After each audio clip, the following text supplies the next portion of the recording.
والصلاة والسلام على من لا نبي بعده أما بعد فقد قال الله تبارك وتعالى في كلامه المجيد وإنك لعلى خلق عظيم وقال رسول الله صلى الله عليه وسلم بعثت لأتمم مكارم الأخلاق الحمد لله আল্লাহ পাক রব্বুল আলামিনের দরবারে লাখো কোটি শুকরিয়া যে আল্লাহ পাক রব্বুল আলামিন আমাদেরকে রাবেতায়ে আবনায়ে আনোয়ারের ব্যানারে আজকে আমাদেরকে এই মুহূর্তে জলসায় অংশগ্রহণ করার তৌফিক দান করেছেন। এজন্য আমরা দিল থেকে শুকরিয়া আদায় করি আলহামদুলিল্লাহ।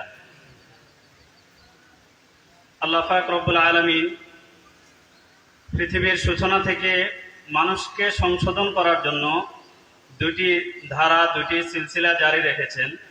একটি হলো কিতাবুল্লাহর সিলসিলা, দ্বিতীয়টি হলো রিজালুল্লাহর সিলসিলা। কিতাবুল্লাহ, আল্লাহ পাক রব্বুল আলামিন মানুষের হেদায়েতের জন্য কিতাব পাঠিয়েছেন। শুধু কিতাব পাঠিয়ে ক্ষান্ত হননি, প্রত্যেকটি কিতাবের সাথে সাথে একজন একজন রিজালুল্লাহ পাঠিয়েছেন। তারা কিতাবকে প্র্যাকটিক্যালি আমাদেরকে বুঝিয়ে দিয়েছে। সুতরাং একজন মানুষ নিজেকে সংশোধন করতে হলে যেরকম কিতাবুল্লাহ জরুরি, সাথে সাথে রিজালুল্লাহ জরুরি। কিতাবের পাশাপাশি আমাদেরকে আসাতেজায়ে কেরামের সংস্রব আমাদেরকে গ্রহণ করতে হবে। আসাতেজায়ে কেরাম ব্যতীত শুধু যদি আমি নিজেই কোরআন হাদিস গবেষণা করতে থাকি তাহলে আমি প্রকৃত মানুষ হতে পারবো না, মানুষের মতো মানুষ হতে পারবো না। বরং আল্লাহ পাক রব্বুল আলামিন অনেক সময় কিতাবুল্লাহ ব্যতীত শুধু রিজালুল্লাহর মাধ্যমেও আল্লাহ তাআলা মানুষকে ইসলাহ করেছেন। অনেক নবী রাসূলদের ক্ষেত্রে, নবীদের ক্ষেত্রে কিতাব নাজিল করা হয় নাই, শুধু নবী পাঠিয়েছেন। আমাদের দেশে বা আমরা সাহাবায়ে কেরামের দিকে তাকাইলে দেখি যে ওনাদের মাঝে যে আমরা এখন বর্তমানে যেরকম একটা নেশাব পড়ি, কওমি মাদ্রাসার একটা সিলেবাস আমরা পড়ি, এরকম কোনো সিলেবাস ছিল না। সাহাবায়ে কেরাম রাসূলুল্লাহ সাল্লাল্লাহু আলাইহি ওয়াসাল্লামের সংস্রবে থেকে দ্বীনকে শিখেছেন। সুতরাং আমাদেরকে কিতাবুল্লাহর পাশাপাশি রিজালুল্লাহ এটা অবশ্যই লাগবে। এজন্য আমরা কিতাব, কোরআন, হাদিস অবশ্যই পড়ব, পাশাপাশি আমরা আসাতেজায়ে কেরাম একজন আল্লাহ ওয়ালার সংস্রব আমরা গ্রহণ করব। আলহামদুলিল্লাহ, আমাদের এখানে আমাদের মুহতামিম সাহেব হুজুর উপস্থিত আছেন। আল্লাহ তাআলা তার হায়াতের মধ্যে বারাকাহ দান করুন। আমরা ওনার সংস্রব গ্রহণ করলে আল্লাহ চাহে তো আমরা পরিপূর্ণভাবে দ্বীনি জ্ঞান অর্জন আমরা করতে পারব। আল্লাহ তাআলা আমাদেরকে যে দ্বীন দান করেছেন, এই দ্বীনের সূচনা হলো ঈমানের মাধ্যমে, আর এই দ্বীনের ইখতিতাম হলো আখলাকের মাধ্যমে। রাসূলুল্লাহ সাল্লাল্লাহু আলাইহি ওয়াসাল্লাম সাহাবায়ে কেরামদেরকে প্রথমে ঈমান শিখিয়েছেন, আর সাহাবায়ে কেরাম আখলাকের মাধ্যমে এই দ্বীনের পূর্ণতা লাভ করেছেন। রাসূলুল্লাহ সাল্লাল্লাহু আলাইহি ওয়াসাল্লামকে আল্লাহ তাআলা খুলুক আযীম দান করেছেন। কোরআন মাজিদের মধ্যে আল্লাহ তাআলা বলেছেন ওয়া ইন্নাকা লাআলা খুলুকিন আযীম, যে আমি আপনাকে খুলুক আযীম দান করেছি। খুলুক তিন প্রকারের খুলুক আছে। একটা হলো খুলুক হাসান, আরেকটা হলো খুলুকে কারীম, আরেকটা হলো খুলুকে আযীম। আল্লাহ তাআলা রাসূলুল্লাহ সাল্লাল্লাহু আলাইহি ওয়াসাল্লামকে খুলুকে আযীম দান করেছেন। খুলুকে হাসান কি? খুলুকে হাসান হলো যে আপনাকে একজনে একটা আঘাত দিয়েছে, আপনি তার পরিবর্তে সমান সমান তার আঘাত দিয়ে তার থেকে প্রতিশোধ নিয়েছেন, এটা হলো খুলুকে হাসান। আরেকটা হলো খুলুকে কারীম।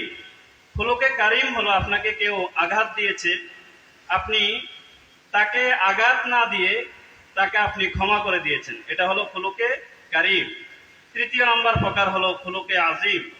খুলুকে আযীম হলো যে একজন আপনাকে একটা থাপ্পড় দিয়েছে, একটা আঘাত দিয়েছে, কটু কথা বলেছে, আপনি তার প্রতিবাদ, তার উত্তরে তাকে আঘাত না করে উল্টা তাকে ক্ষমা করে দিয়ে তার কোনো একটা উপকার করে দিয়েছেন, তার সাথে ভালো আচরণ করেছেন, এটা হলো খুলুকে আযীম। রাসূলুল্লাহ সাল্লাল্লাহু আলাইহি ওয়াসাল্লামকে আল্লাহ তাআলা খুলুকে আযীম দান করেছেন। মুসা আলাইহিস সালামকে আল্লাহ তাআলা খুলুকে হাসান দান করেছেন। ঈসা আলাইহিস সালামকে আল্লাহ তাআলা খুলুকে কারীম দান করেছেন। তো সর্বোত্তম খুলুক যেটা, আখলাক যেটা, সেটা হলো রাসূলুল্লাহ সাল্লাল্লাহু আলাইহি ওয়াসাল্লামকে দান করেছেন খুলুকে আযীম। রাসূলুল্লাহ সাল্লাল্লাহু আলাইহি ওয়াসাল্লামকে বুড়ি রাস্তার মধ্যে কষ্ট দেওয়ার জন্য কাঁটা বিছিয়ে দিয়েছেন, রাসূলুল্লাহ সাল্লাল্লাহু আলাইহি ওয়াসাল্লাম সেই কাঁটা পরিষ্কার করেছেন। উল্টা বুড়ি যখন অসুস্থ হয়ে গেছে, রাসূলুল্লাহ সাল্লাল্লাহু আলাইহি ওয়াসাল্লাম তার বাড়িতে গিয়ে তার সেবা করেছেন। এক কাফের রাসূলুল্লাহ সাল্লাল্লাহু আলাইহি ওয়াসাল্লামের বাড়িতে মলত্যাগ করে চলে গেছে। রাসূলুল্লাহ সাল্লাল্লাহু আলাইহি ওয়াসাল্লাম তাকে গালি দেওয়া তো দূরের কথা, প্রতিশোধ নেওয়া তো দূরের কথা, উল্টা তাকে সান্ত্বনা দিয়েছেন, তার সেবা করেছেন, যার ফলে সে ইসলাম ধর্ম গ্রহণ করেছে। এটা হলো খুলুক আজিম। রাসূলুল্লাহ সাল্লাল্লাহু আলাইহি ওয়াসাল্লামকে আল্লাহ তাআলা খুলুক আজিম দান করেছেন। আমরা সেই খুলুক আজিম অবলম্বন করতে হবে। সেই খুলুক আজিম পর্যন্ত আমরা যদি পৌঁছতে পারি, তাহলে দ্বীনের সর্বোচ্চ চূড়ায় আমরা পৌঁছতে পারব। এবং আমরা যে ছাত্রদের ক্ষেত্রে বা এখানে অনেক এখন আসাতেজায়ে কেরাম হয়ে গেছেন, তিলমিজ শব্দের ভিতরে যে এখানে যে মাদ্দা আছে তালাম্মুজ, এটার ভিতরে আমরা যদি চিন্তা করি, তাহলে আমাদের লক্ষ্য উদ্দেশ্য যেটা সেটা আমরা পেয়ে যাই। মুহাক্কিকিনে কেরাম বলেছেন যে তিলমিজের তার মধ্যে তা দ্বারা উদ্দেশ্য হলো তাকওয়া। একজন ছাত্রকে তাকওয়া অবলম্বন করতে হবে, এটা হলো সর্বপ্রথম কাজ। দ্বিতীয় নাম্বার হলো লাম। লাম দ্বারা উদ্দেশ্য হলো লিল্লাহিয়াত, যে সে ইলম অর্জন করবে, তাকওয়া অর্জন করবে সব একমাত্র আল্লাহ তাআলার জন্য। মিম দ্বারা উদ্দেশ্য হলো মুজাহাদা, যে একজন ছাত্র সে যদি প্রকৃত ছাত্র হতে হয়, তাহলে তাকে অনেক মুজাহাদা করতে হবে, অনেক কোরবানি করতে হবে। আর জাল দ্বারা উদ্দেশ্য হলো জিল্লাত, একজন ছাত্রকে তালেব ইলম হতে হলে, তাকে ইলম অর্জন করতে হলে জিল্লাতি লাঞ্ছনা তাকে স্বীকার করতে হবে, উস্তাদের সামনে দুজানো হয়ে বসতে হবে। আর আসাতেজায়ে কেরামের ক্ষেত্রে অনেকে আমরা এখানে শিক্ষক হয়ে গেছি, তাদের জন্য আমি সংক্ষিপ্ত বলবো যে আমরা দাওরা হাদিস ফারেগ হয়ে গেছি, এই কথা বলে আমরা মনে করি যে আমাদের পড়ালেখা শেষ।